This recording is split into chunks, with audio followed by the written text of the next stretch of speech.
contains 100 billion cells, neurons, and they make 100 trillion connections or synapses. And each of the neurons release chemical substances called neurotransmitters. And these neurotransmitters are the legal tender of the brain.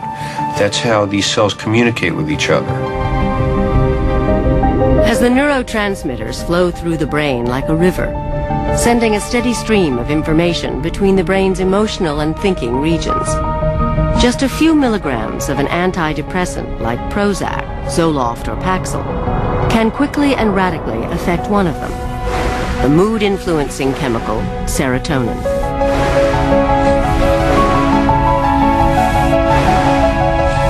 In the synaptic gap between the neurons, where serotonin delivers messages from one cell to another, sit a series of molecules that work like locks on a canal, regulating the flow of serotonin, determining its rise and fall. In the depressed brain, serotonin is often at low ebb. An antidepressant can plug the entry to some of the molecular locks, forcing serotonin levels to rise in the open spaces between the cells, a change that occurs throughout the brain, but especially in the brain's prefrontal cortex.